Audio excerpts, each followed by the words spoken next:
Hello everyone, welcome to my UPSC. Polity चल रहा है अभी। देखिए, इसमें आज जो टॉपिक डिस्कस करेंगे, फंडामेंटल राइट्स, मौलिक अधिकार। इसके 2 पार्ट ऑलरेडी कंप्लीट हो चुके हैं। टेस्ट सीरीज ज्वाइन नहीं किया है तो टेस्ट सीरीज के लिए वेबसाइट विजिट कर लीजिए myupsc.in, या फिर वीडियो के नीचे डिस्क्रिप्शन में और कमेंट सेक्शन में लिंक मिल जाएगा, या फिर जो नंबर अवेलेबल है चैनल पे किसी भी वीडियो में देख लीजिएगा, नंबर अवेलेबल है, उन पे कांटेक्ट करके भी आप टेस्ट सीरीज ज्वाइन कर सकते हैं। हमारे जो सिलेबस में है वो ही कर रहे हैं हम, जो यूपीएससी के सिलेबस में दिया हुआ है।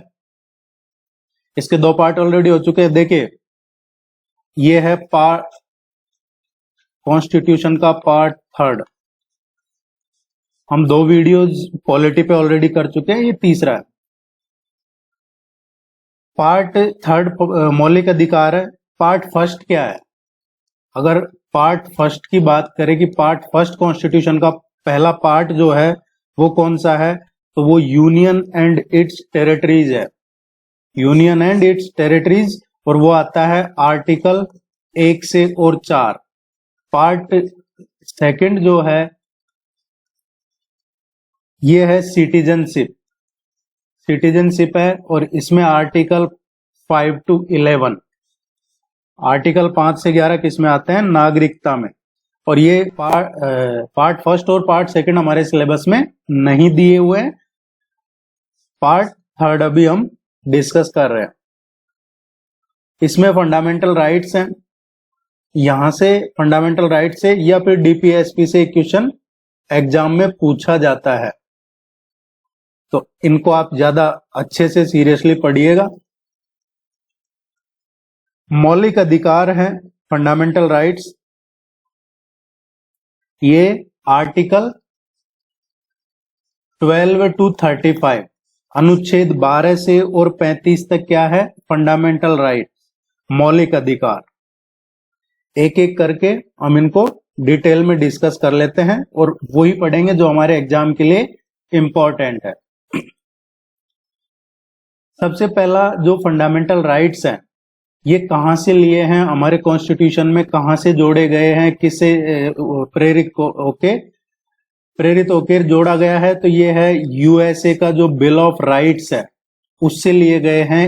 भारतीय संविधान में जो फंडामेंटल राइट्स हैं वो अमेरिका के, यूनाइटेड स्टेट्स ऑफ अमेरिका का है बिल ऑफ राइट्स, उससे लिया गया है। अगर एग्जाम में क्वेश्चन आता है कि मौलिक अधिकार फंडामेंटल राइट्स किस देश से लिए गए हैं, तो ये यूएसए से लिए गए हैं, बिल ऑफ राइट्स से। ये कॉन्स्टिट्यूशन के पार्ट 3 में है। आर्टिकल 12 से 35 तक फंडामेंटल राइट्स है, और फिर 36 से और आगे 36 से आगे है जो डीपीएसपी है, directive principle of state policy, और उसके बाद फंडामेंटल ड्यूटीज है, वो नेक्स्ट में कवर करेंगे हम। इसमें कुछ केसेज हैं जो आपको ध्यान रखना है। एक तो ये इंपॉर्टेंट है फंडामेंटल राइट्स को लेके कि ये इनका नेचर कैसा है। फंडामेंटल राइट्स जस्टिसिएबल है, जबकि जो डीपीएसपी है, directive principle of state policy, नीति निर्देशक तत्व है, नीति निर्देशक सिद्धांत, वो जस्टिसिएबल नहीं है। इसका मतलब क्या है? आप अपने फंडामेंटल राइट्स के लिए, मौलिक अधिकारों के लिए किसी भी, सीधे आप हाई कोर्ट या सुप्रीम कोर्ट में जा सकते हैं। फंडामेंटल राइट्स के लिए आप हाई कोर्ट या सुप्रीम कोर्ट में जा सकते हैं, लेकिन जो डीपीएसपी है वो जस्टिसिएबल नहीं है, उनके लिए आप हाई कोर्ट सुप्रीम कोर्ट नहीं जा सकते। ये क्लियर हो गया। इसके बाद कुछ हिस्टोरिकल केसेज हैं इनको लेके, मौलिक अधिकारों से संबंधित। शंकरी प्रसाद केस 1951 और ए.के. गोपालन केस 1950। तो 1950 और 1951 ये 2 केसेज हैं जो फंडामेंटल राइट से ही जुड़े हुए हैं, और ये दोनों आपको ध्यान में रखना है। आपसे पूछा जा सकता है कि इनमें से कौन सा केस मौलिक अधिकारों से संबंधित है, पारित किया गया है। ए.के. गोपालन केस 1950 का और शंकरी प्रसाद केस 1951 का, ये 2 फंडामेंटल राइट से रिलेटेड ही केस हैं। इसको मैग्ना कार्टा, ये क्वेश्चन पूछा गया है एग्जाम में कि किसे मैग्ना कार्टा कहा जाता है, तो मौलिक अधिकारों से संबंधित जो संविधान का भाग थर्ड है, पार्ट थर्ड, इसको मैग्ना कार्टा कहा गया है। ये याद रखना है आपको। अब एक एक करके हम जितने भी कैटेगरीज हैं और उनमें फंडामेंटल जो राइट्स है वो देख लेते हैं। पहले जो ओरिजिनल कॉन्स्टिट्यूशन था उसमें 7 कैटेगरी थी। कितनी कैटेगरी थी? 7 कैटेगरी। जो ओरिजिनल संविधान बनाया गया था बाबा साहब अम्बेडकर का, उसमें 7 कैटेगरी थी। और बाद में 1978 में 44वां कॉन्स्टिट्यूशन अमेंडमेंट हुआ और उसके बाद राइट टू प्रॉपर्टी को हटा दिया गया। ये आर्टिकल संपत्ति का अधिकार था अनुच्छेद 31 में, उसको फंडामेंटल राइट से हटा दिया गया और अब इसको किसमें जोड़ा गया है? कॉन्स्टिट्यूशन का पार्ट 12 है, इसमें शामिल करके संविधान के अनुच्छेद 300A के रूप में इसको लीगल राइट बना दिया गया है। तो 2 चीजें आपको यहां से क्लियर हुई है। ओरिजिनल कॉन्स्टिट्यूशन में 7 कैटेगरी थी, फिर जो 44th कॉन्स्टिट्यूशनल अमेंडमेंट हुआ है, संविधान संशोधन 1978 में, इसमें राइट टू प्रॉपर्टी जो संपत्ति का अधिकार था उसको हटा दिया गया और अब उसको लीगल राइट्स बना दिया है, कानूनी अधिकार भाग 12 में जोड़ दिया है आर्टिकल 300A में। तो अब कॉन्स्टिट्यूशन में कितनी कैटेगरी रह गई है? ये 6 कैटेगरी रह गई है कॉन्स्टिट्यूशन में। अब संविधान में फंडामेंटल राइट्स को लेके 6 कैटेगरी है। उम्मीद है ये आपको क्लियर हो गया होगा। पहला जो कैटेगरी है समानता का अधिकार, ये आर्टिकल 14 to 18 है। समानता का अधिकार क्या होता है? राइट टू इक्वलिटी, समानता का अधिकार, ये अनुच्छेद 14 से 18 तक है। स्वतंत्रता का अधिकार है, ये आर्टिकल 19 से 22 तक है। और ये सारे, ये देखिए आप जरूर याद रखिएगा, ये इंपॉर्टेंट है, एक एक करके हम पढ़ लेते हैं। आप सोचेंगे कि जब फंडामेंटल राइट्स 12 से 35 है तो फिर हम यहाँ पे 14 से क्यों शुरू कर रहे हैं? ये आगे आर्टिकल 12 और 13 हम दोनों पढ़ लेंगे। और यहाँ 32 तक ही दिया है, तो फिर 35 क्या है, 33, 34, 35, ये सब हम डिटेल में अभी देख लेते हैं। देखिए चैनल को सब्सक्राइब जरूर कीजिएगा, वीडियो को लाइक करके जाइएगा, इसमें ज्यादा कुछ लगता नहीं है, सपोर्ट बना रहता है। सबसे पहले देखते हैं हम राइट टू इक्वलिटी, समानता का जो अधिकार है, राइट टू इक्वलिटी, उसको देख लेते हैं। लेकिन उससे पहले आर्टिकल 12, आर्टिकल 12 में इनकी डेफिनेशन दे रखी है। एक्चुअली राज्य क्या होता है इसकी डेफिनेशन दे रखी है। देखिए फंडामेंटल राइट्स में जब भी राज्य दिया हुआ हो, इसका मतलब क्या है? दोनों, मतलब एक तरीके से कह सकते हैं पूरा स्टेट, इसमें सेंटर, स्टेट सब आ जाता है। पार्लियामेंट, भारत सरकार, राज्य सरकार, स्टेट लेजिस्लेटिव, ये सब आ जाते हैं पॉलिटी में। जहां फंडामेंटल राइट्स में आपको राज्य लिखा हुआ मिले, उसका मतलब पूरा देश आ जाता है इसमें। राज्य स्टेट मत लीजिएगा, जैसे कोई उत्तर प्रदेश है, मध्य प्रदेश है, इस तरीके से नहीं है, इसमें सब कुछ आ जाता है। और इसका दिया हुआ है पार्ट 3 में, अर्थात मौलिक अधिकारों में वर्ण परिभाषित किया गया है राज्य को। और ये किसमें परिभाषित किया गया है? आर्टिकल 12 में। आर्टिकल 12 में परिभाषा दी गई है राज्य की।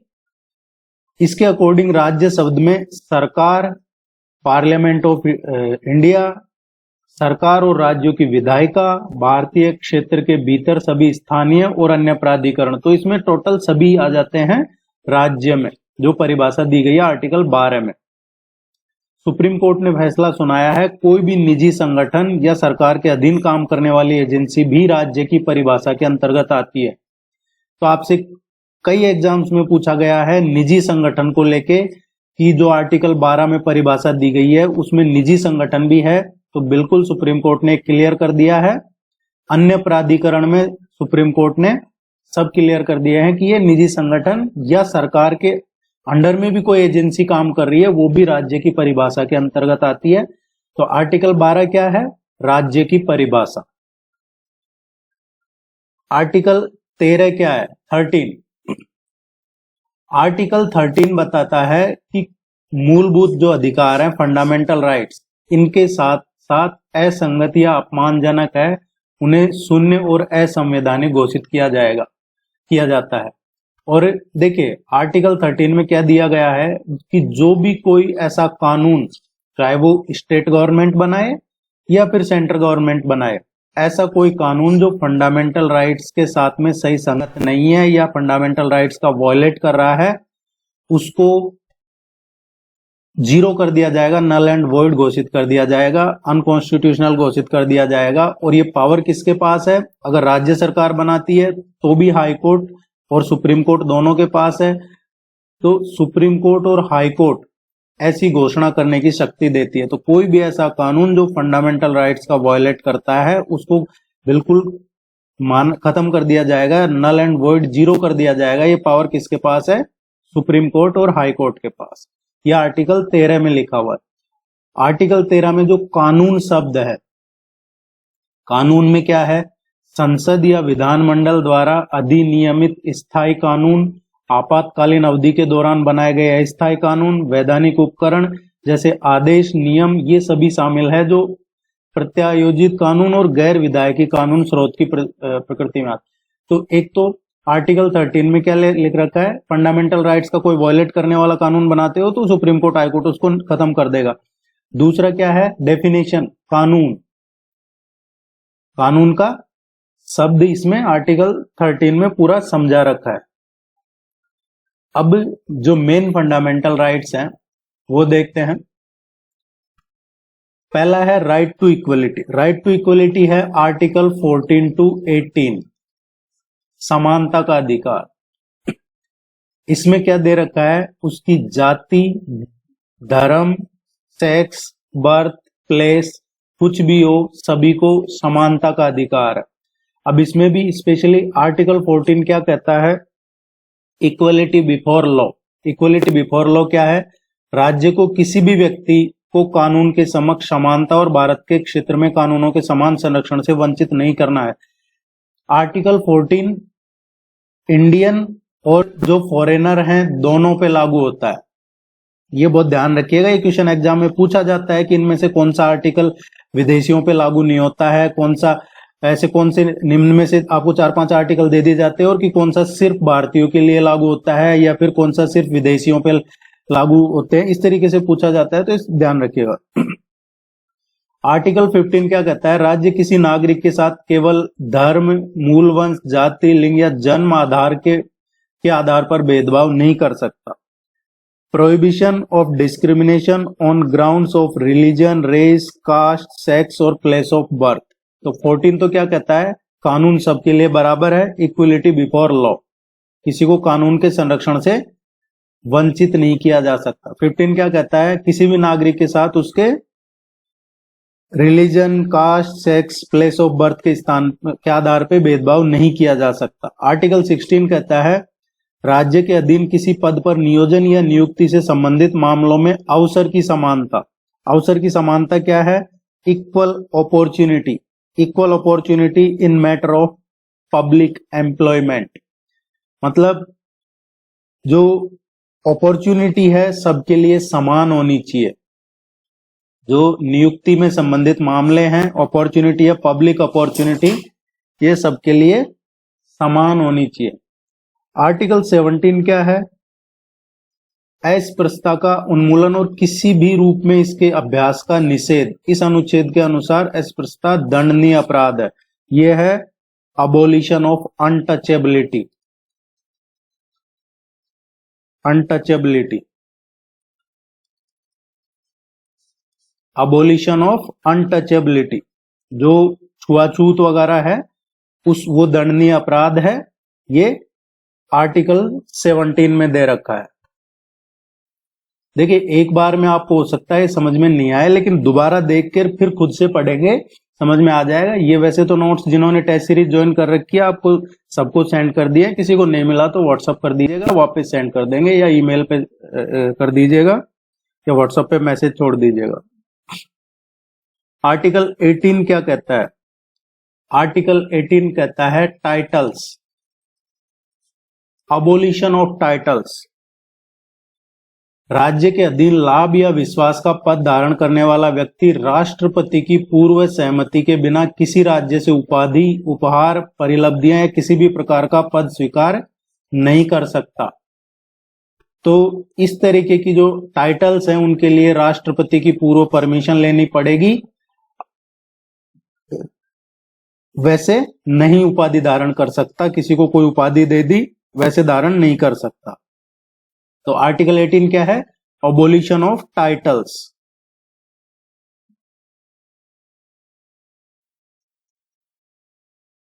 राइट टू फ्रीडम, स्वतंत्रता का अधिकार। राइट टू फ्रीडम आता है आर्टिकल 19 टू 22। आर्टिकल 19 से 22 में है राइट टू फ्रीडम। इसमें 19 में क्या है? 19 में ये 6 दे रखे हैं, 6 अधिकारों की गारंटी। वाक और अभिव्यक्ति की स्वतंत्रता, वो जिसको बोलते हैं आप स्पीच एंड एक्सप्रेशन। शांतिपूर्वक इकट्ठा होने की स्वतंत्रता बिना हथियारों के, आजकल ऐसा नहीं हो रहा है, बिना हथियारों के, तो असेंबली वगैरह का है। संघ या सहकारी समितियां बनाने की स्वतंत्रता, एसोसिएशन वगैरह बना सकते हैं। भारत के पूरे क्षेत्र में स्वतंत्र रूप से घूमने की स्वतंत्रता, ये मूवमेंट्स को लेके है। रेजिडेंस, किसी भी हिस्से में रहने और बसने की स्वतंत्रता, और पसंद के किसी भी पेशे में जाने की स्वतंत्रता। तो ये 6 ध्यान रखिएगा। 19 में 6 दे रखे हैं, 6 अधिकार, और वो कौन से हैं? Freedom of speech and expression, गाली गलौच नहीं, शांति से अपनी बात रख सकते हैं। दूसरा, बिना हथियारों के इकट्ठा हो सकते हैं, असेंबली। तीसरा क्या है? एसोसिएशन, कोई एसोसिएशन बना सकते हैं आप। फोर्थ है कि आप घूम सकते हैं स्वतंत्र रूप से पूरे देश में कहीं भी। मूवमेंट। फिफ्थ क्या है? रेजिडेंस, आप कहीं भी बस सकते हैं पूरे देश में। और सिक्स्थ है प्रोफेशन, आप अपनी चॉइस का प्रोफेशन चूज कर सकते हैं, जो जॉब करना चाहते हैं, जो काम करना चाहते हैं कर सकते हैं। ये 6 हैं, ये जरूर ध्यान रखिएगा।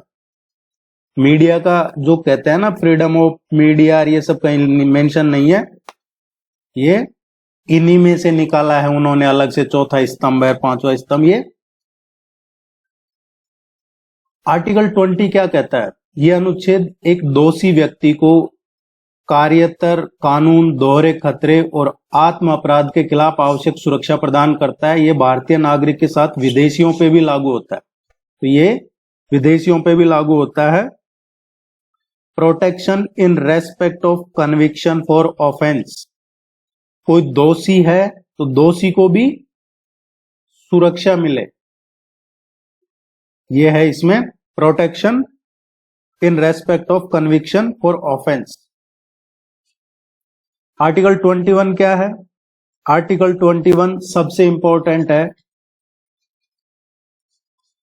किसी भी व्यक्ति को उसके जीवन या व्यक्तिगत स्वतंत्रता से कानून द्वारा स्थापित प्रक्रिया के अनुसार ही वंचित किया जाएगा। मेनका गांधी का जो केस था सुप्रीम कोर्ट में, मेनका गांधी के फैसले के बाद सुप्रीम कोर्ट ने इस अनुच्छेद के तहत कई अधिकारों की और घोषणा की है। तो ये क्या है? Article 21, protection in respect of life and personal liberty, protection of life and personal liberty, ये है जीवन और व्यक्तिगत स्वतंत्रता। आर्टिकल 21। आर्टिकल 21A क्या है? इसमें ही जोड़ा है राइट टू एजुकेशन। ये 6 से 14 वर्ष के बच्चों को जो मुफ्त में और अनिवार्य शिक्षा प्रदान की जाएगी, 6 से 14 साल के बच्चों को, ये फंडामेंटल राइट में जोड़ा है आर्टिकल 21A में। आर्टिकल 22 क्या है? कि उन लोगों को सुरक्षा प्रदान करता है जिन्हें या तो गिरफ्तार किया गया है या हिरासत में लिया गया है। यह आर्टिकल 22 है, protection against arrest and detention in certain cases. 2-3 बार पढ़िएगा, फिर जैसे ही प्रैक्टिस टेस्ट लाएंगे इसका तो क्वेश्चन वहां से और अच्छे से आपका क्लियर हो जाएगा। राइट टू एजुकेशन वाला जरूर ध्यान रखिएगा। यह है राइट अगेंस्ट एक्सप्लॉयटेशन, शोषण के खिलाफ अधिकार। समाज के कमजोर वर्ग के शोषण को रोकने के लिए अनुच्छेद 23 और 24 क्या है? राइट अगेंस्ट एक्सप्लॉयटेशन, शोषण के विरुद्ध अधिकार, शोषण के खिलाफ अधिकार। अब इसमें भी 23 में क्या दे रखा है? Protection of human trafficking and force labour. ये है ह्यूमन ट्रैफिकिंग और फोर्स लेबर, ये दोनों ध्यान रखना है। ये अक्सर एग्जाम में पूछा जाता है। राइट अगेंस्ट एक्सप्लॉयटेशन आर्टिकल 23-24 का, जिसमें आर्टिकल 23 में 23 में लिख रखा है ह्यूमन ट्रैफिकिंग, मानव तस्करी और जबरदस्ती लेबर, फोर्स लेबर, ये दोनों अपराध है और इसमें सजा दी जाती है, चाहे वो नागरिक और गैर नागरिक दोनों पे लागू होता है। नागरिक और गैर नागरिक दोनों पे लागू होता है, कोई इंडियन हो चाहे फॉरेनर हो, दोनों पे लागू होता है। आर्टिकल 24 ये भी इंपॉर्टेंट है। 14 वर्ष से कम आयु के बच्चों को किसी भी कारखाना, फैक्ट्री, किसी खतरनाक गतिविधि के रोजगार में नहीं लगा सकते आप। Prohibition of employment of children in any factories, तो किसी फैक्ट्री वगैरह में 14 साल से कम आयु के बच्चों को आप काम पे नहीं करवा सकते, ये आर्टिकल 24 में है। तो उम्मीद है ये यहां से आपके क्लियर हो गया होगा। अब देखते हैं हम right to freedom of religion. Right to freedom of religion आता है आर्टिकल 25 to 28, आर्टिकल 25 से 28। आर्टिकल 25 क्या कहता है? Freedom of conscience and right to profess, practice and propagate one's religious belief. आप सभी व्यक्तियों को समान रूप से धर्म को स्वतंत्र रूप से मानने, अभ्यास करने और प्रचार करने का अधिकार प्रदान करता है। आर्टिकल 25 क्या करता है? सभी को समान रूप से अपने धर्म को मानने, उसकी प्रैक्टिस करने, उसका प्रचार करने का अधिकार है। जबरदस्ती कन्वर्ट करवाने का अधिकार नहीं है। यहाँ पे स्वतंत्र रूप से लिखा हुआ है, कोई भी किसी भी धर्म को मान सकता है, वो स्वतंत्र है। ये कहता है अपने धर्म को मानने के लिए, अपने धर्म का प्रचार करने के लिए और उसकी प्रैक्टिस करने के लिए आर्टिकल 25। आर्टिकल 26 क्या कहता है? इसमें देखिए आर्टिकल 26 में 4 कैटेगरी बना रखी है। इसमें जो आपके रिलीजियस अफेयर है, फ्रीडम टू रिलीजियस अफेयर्स है, उनको मैनेज करना, ये इन चारों का सार है, मैनेज करना। जो आपके धार्मिक अफेयर्स हैं उनको मैनेज करना। और इसमें क्या है? धार्मिक और धर्मार्थ उद्देश्यों के लिए संस्थानों की स्थापना और रखरखाव। धार्मिक और धार्मिक उद्देश्यों के लिए आप संस्थानों की स्थापना कर सकते हैं, उनका रखरखाव कर सकते हैं। आर्टिकल 26A में है। धर्म से संबंधित मामलों को अपने मामलों का प्रबंधन करने के लिए यह आर्टिकल 26B में है। चल और अचल संपत्ति का स्वामित्व और अधिग्रहण करने के लिए यह आर्टिकल 26C में है। कानून के अनुसार उन संपत्तियों का प्रशासन। तो ये जो अभी वक्फ बोर्ड का इश्यू चल रहा है, तो जो संपत्तियां हैं उनका एडमिनिस्ट्रेशन किस हिसाब से होगा? कानून के हिसाब से। अभी तो वो जो बिल है, वक्फ बिल, पूरा सामने नहीं आया है, उसमें क्या मेंशन है, किस तरीके के प्रावधान है, लेकिन ये जरूर मेंशन होगा उसमें कि जो भी प्रॉपर्टी है उनका एडमिनिस्ट्रेशन कानून के अकॉर्डिंग होगा। तो ये 4 चीजें आर्टिकल 26 में मेंशन है।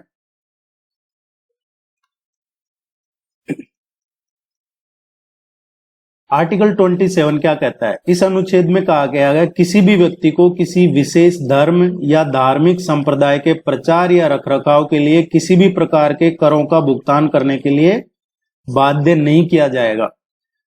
मतलब इसमें यह है कि टैक्स फ्री आप अपने धर्म के लिए कुछ कर रहे हैं तो उसके लिए टैक्स फ्री होना चाहिए। अब ये सभी के लिए होना चाहिए, लेकिन ऐसा है नहीं। आप कई जगह टैक्स लिया जाता है, कई जगह नहीं लिया जाता है। तो इसमें तो क्लियर यही लिख रखा है कि आप किसी भी धर्म से हो, कोई भी संप्रदाय से हो, उसका प्रचार करना, उसके रखरखाव के लिए किसी भी प्रकार के करों का भुगतान करने के लिए आपको बाध्य नहीं किया जाएगा। आर्टिकल 28 कहता है इस अनुच्छेद के तहत कोई भी शैक्षणिक संस्थान जो पूरी तरह से राज्य के धन से संचालित होता है उसे कोई धार्मिक निर्देश नहीं देना। ये इंपॉर्टेंट है, ये अक्सर एग्जाम में पूछा जाता है। शैक्षणिक संस्थान जैसे दिल्ली यूनिवर्सिटी हो गई है, या फिर जामिया मिलिया इस्लामिया है, या फिर अलीगढ़ मुस्लिम यूनिवर्सिटी है, BHU है, ये जो धार्मिक, DU तो नहीं है, लेकिन ये जो धार्मिक संस्थान है, इसके अलावा और भी बहुत सारे हैं जो शैक्षणिक संस्थान है। शैक्षणिक संस्थान की बात हो रही है यहाँ पे, जो एजुकेशनल इंस्टीट्यूट है उनकी, जो राज्य के धन से, राज्य का मतलब क्या है यहाँ पे, स्टेट, सेंटर, सब कुछ, उनके पैसे से संचालित होते हैं, वो कोई भी धार्मिक निर्देश नहीं दे सकते। ये इसमें 28 में मेंशन है। अब देखते हैं हम कल्चरल एंड एजुकेशनल राइट्स, सांस्कृतिक और शैक्षिक अधिकार क्या है। ये है आर्टिकल 29 और 30, cultural and educational rights. Protection of interest of minority, ये है आर्टिकल 29 में, माइनॉरिटी का प्रोटेक्शन आर्टिकल 29 में। तो माइनॉरिटी से संबंधित कोई क्वेश्चन आता है कि माइनॉरिटीज का इंटरेस्ट, उनका प्रोटेक्शन, ये किस आर्टिकल में मेंशन है, तो आर्टिकल 29 में है।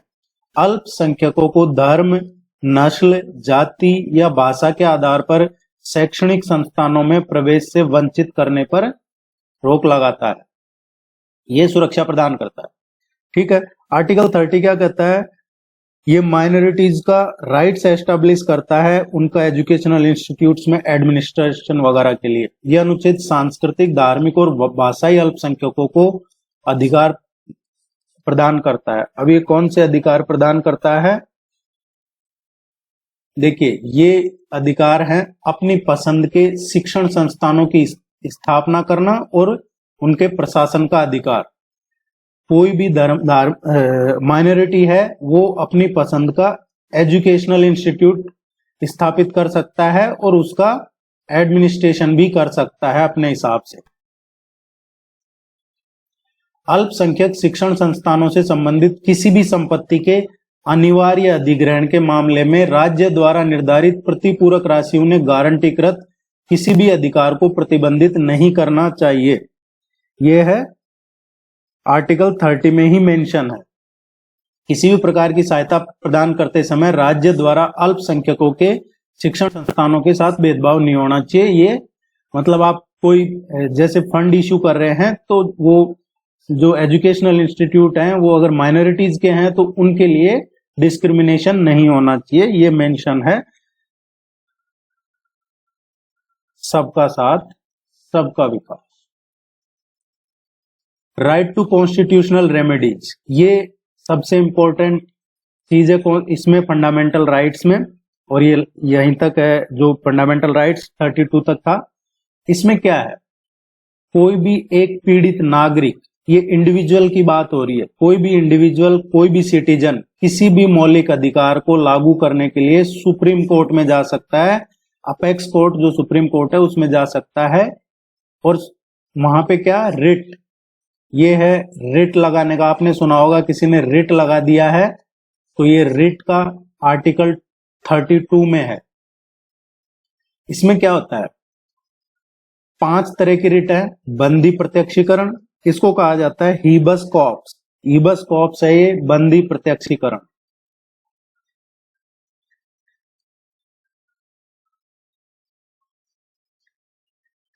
हीबस कॉर्प्स, इसका मतलब क्या होता है, हीबस कॉर्प्स होता है you may have the body. You may have the body, इसका मतलब है to release a person who has been detained unlawfully whether in prison और इन प्राइवेट कस्टडी। कई बार होता है कि आप पुलिस ले गई है, कोई केस एफआईआर दर्ज नहीं हुआ है और गलत तरीके से हिरासत में रख रखा है, तो ये रिट लगाई जाती है इसके लिए कि हिरासत में लिए गए जो व्यक्ति है उसको अदालत के सामने पेश करने का आदेश दिया जाए। परमादेश, ये दूसरी रिट है। मैंडामास, मांडामास ये दूसरी रिट है। इसका मतलब क्या होता है? परम आदेश मतलब कमांड सारा हमारे ही पास है। We command, we command. सार्वजनिक अधिकारियों को, जो सार्वजनिक अधिकारी हैं, उनको अपने कर्तव्यों का पालन करने का आदेश देती है जो विफल रहे या प्रदर्शन करने से इनकार किया गया है। जैसे कोई भी केस है, अब उसमें अधिकारी अपना जो उसकी ड्यूटी है, जो उसको करना चाहिए, वो उस तरीके से वो नहीं करता है, तो उस केस में ये उसको आदेश दिया जाता है। प्रोहिबिशन है। इसमें क्या होता है कि जो निचली अदालत है उनको अपने अधिकार क्षेत्र से बाहर जाने से रोकते हैं। मतलब जो लोअर कोर्ट है उनका एक अधिकार क्षेत्र है कि ये आपके अंडर में ये चीजें आती है, इनसे बाहर जाके आप कोई डिसीजन नहीं दे सकते। ये है प्रोहिबिशन। इसके बाद में है सर्टियोरियरी, सरसरी। सर्टियोरियरी में है ये उच्च न्यायालयों द्वारा निचली अदालतों को जारी किया जाता है, उन्हें विशेष मामले को उन्हें स्थानांतरित करने या विशेष मामलों में उनके आदेश को रद्द करने। इसमें क्या होता है कि किसी कोर्ट ने कोई आदेश दे दिया, उस ऑर्डर को क्वैश करना, उस ऑर्डर को निरस्त कर दिया, क्वैश कर दिया, खारिज कर दिया, जो ऑलरेडी पास हो चुका है, चाहे वो कोई इंफीरियर कोर्ट हो, ट्रिब्यूनल हो या कोई क्वाजी जुडिशियल कोर्ट हो। ये है क्यो वारंटो। क्यो वारंटो क्या है? What is your authority? किसी व्यक्ति को ऐसे सार्वजनिक पद पर रहने से रोकता है जिसका वो अधिकार नहीं है। What is your authority? It means कि आप इसके लिए एंटाइटल नहीं है, फिर भी आप इस पद पे हैं, तो उस केस में क्यो वारंटो रिट लगाया जाता है। ये 5 तरह के रिट हैं जो आर्टिकल 32 में आते हैं। अब नेक्स्ट देखते हैं आर्टिकल 33। आर्टिकल 33 किसके लिए है? ये पार्लियामेंट को, ये ध्यान रखिएगा, ये बहुत इंपॉर्टेंट है। पार्लियामेंट को सशस्त्र बल, पुलिस बल, अर्धसैनिक बल या जो इंटेलिजेंस एजेंसीज हैं उनके जो मेंबर हैं, सदस्य हैं, उनके जो फंडामेंटल राइट्स है इनके लिए है आर्टिकल 33। उनका सुनिश्चित करना, अनुशासन बनाए रखना। कोर्ट मार्शल इसमें नहीं आता है, कोर्ट मार्शल को इससे बाहर रखा गया है। ऐसे कानून बनाने की शक्ति केवल संसद के पास है, जो मौलिक अधिकारों के हनन के आधार पर इन कानूनों को किसी भी अदालत में चुनौती नहीं दी जा सकती। तो आर्टिकल 33 पे केवल पार्लियामेंट ही कानून बना सकती है और वो सशस्त्र बल, पुलिस, अर्धसैनिक, खुफिया एजेंसीज उनसे संबंधित है। आर्टिकल 34 क्या है? किसी क्षेत्र में मार्शल लागू है, मार्शल लॉ, तो उन क्षेत्रों में मौलिक अधिकारों पर प्रतिबंध लगाया जा सकता है। ये कहता है आर्टिकल 34। मार्शल लॉ लागू है तो वहां पे फंडामेंटल राइट्स को प्रतिबंधित किया जा सकता है। इमरजेंसी में भी दो आर्टिकल है, आर्टिकल 20 और आर्टिकल 21। इसके अलावा सारे जो फंडामेंटल राइट्स है वो खत्म हो जाते हैं। यह अनुच्छेद संसद को संघ व राज्य के तहत काम करने वाले किसी भी व्यक्ति को उन क्षेत्रों में आदेश को बनाए रखने, बहाल करने और कार्य के संबंध में क्षतिपूर्ति करने का अधिकार देता है जहां मार्शल लॉ लागू है। तो देखिए ये क्षतिपूर्ति वगैरह जैसे कई आर्टिकल, जैसे 144 लगा दी है, 144 लगा दी है, या फिर कहीं मार्शल लॉ लागू है। अब वहां पे कोई तोड़ फोड़ करता है तो ये क्षतिपूर्ति उससे की जाए, ये इसमें लिखा है। मौलिक अधिकारों के हनन के आधार पर इस अधिनियम को कानून की अदालत में चुनौती नहीं दी जा सकती। तो आर्टिकल 34 है, उसको आप ऐसा नहीं है कि आपने कुछ तोड़ फोड़ कर दी और वो आपकी प्रॉपर्टी से वसूला जा रहा है, इसीलिए आप सुप्रीम कोर्ट में नहीं जा सकते कि ये आपका फंडामेंटल राइट्स का वायलेशन हो गया, कि आपका जो आपसे वसूली की जा रही है, क्षतिपूर्ति की जा रही है आपसे, ये मौलिक अधिकारों का उल्लंघन नहीं है। ये आर्टिकल 34 में लिखा हुआ है। आर्टिकल 35, इसमें क्या है, कुछ मौलिक अधिकारों को प्रभावी बनाने के लिए कानून बनाने का अधिकार केवल पार्लियामेंट के पास है। ये 35 में कहा है, पार्लियामेंट अनुच्छेद 16 के खंड 3, अनुच्छेद 32 के खंड 3 और अनुच्छेद 33 और 34 के संबंध में कानून बना सकती है, और ये पार्लियामेंट ही सजा निर्धारित करती है जो मौलिक अधिकारों के तहत अपराध घोषित किया गया है। यह आर्टिकल 35 में दिया हुआ है। कुछ मौलिक अधिकारों की विशेषताएं हैं, तो इसमें क्या विशेषता है मौलिक अधिकारों की, कुछ अधिकार केवल भारतीय नागरिकों को प्रदान किए जबकि अन्य विदेशियों के साथ साथ भारतीयों को भी। Supreme court is the guardian of fundamental rights, इनके लिए हाई कोर्ट, सुप्रीम कोर्ट रुख करते हैं आप। ये अधिकार पवित्र नहीं है, इन्हें संविधान संशोधन अधिनियम द्वारा कम या समाप्त किया जा सकता है। तो फंडामेंटल राइट्स क्या है, एब्सोल्यूट नहीं है। इमरजेंसी देखिए इसमें लिखा है, राष्ट्रीय आपातकाल की अवधि के दौरान आर्टिकल 20 और 21 को छोड़ के सभी फंडामेंटल राइट्स सस्पेंड कर दिए जाते हैं। आर्टिकल 31A, 31B और 31C के संचालन के दायरे को भी सीमित किया गया है। ये इसकी विशेषताएं हैं। तो दो चीज ध्यान रखनी है आपको, इमरजेंसी के टाइम पे आर्टिकल 20 और 21 के अलावा कोई सा भी लागू नहीं होता है। अब ये सबसे इंपॉर्टेंट है, कुछ मौलिक अधिकार केवल भारतीय नागरिकों के लिए उपलब्ध है। कौन से, धर्म, नस्ल,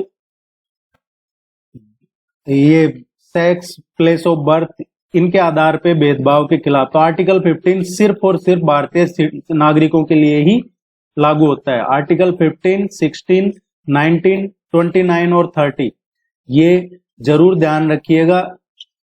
5 आर्टिकल हैं, ये सिर्फ और सिर्फ भारतीय नागरिकों के लिए है। आर्टिकल 15, 16, 19, 29 और 30। संशोधन, मौलिक अधिकारों में कोई भी संशोधन एक संवैधानिक संशोधन द्वारा किया जा सकता है। तो फंडामेंटल राइट्स में कौन संशोधन कर सकता है, पार्लियामेंट। आर्टिकल 13(2) घोषित करता है कि कानून पारित नहीं किया जा सकता जो मूल अधिकारों को छीन लेता है। आप फंडामेंटल राइट्स का अमेंडमेंट कर सकते हैं, इसमें संशोधन कर सकते हैं, लेकिन ऐसा कोई भी कानून नहीं बना सकते। हमने पहले पढ़ा आर्टिकल 13 क्या कहता है कि आपने फंडामेंटल राइट्स को वायलेट करने वाला कानून बनाया तो अपने आप ही जीरो हो जाता है। केशवानंद भारती मामले में सुप्रीम कोर्ट ने फैसला दिया कि मौलिक अधिकार सहित संविधान का कोई भी घटक संसद के अधिकार क्षेत्र से बाहर नहीं था। ये इंपॉर्टेंट डिसीजन था। तो ये कुछ इंपॉर्टेंट चीजें थी जो फंडामेंटल राइट्स को लेके थी। आगे इसके बाकी के जो पार्ट बच गए हैं वो कर लेंगे हम। आप चैनल को सब्सक्राइब कीजिएगा, वीडियो को लाइक कीजिएगा, टेस्ट सीरीज ज्वाइन कर लीजिए, आपकी रेगुलरिटी बनी रहेगी। All the very best, good luck, thank you very much. और अब एग्जाम में लग जाइए जी जान से। Thank you.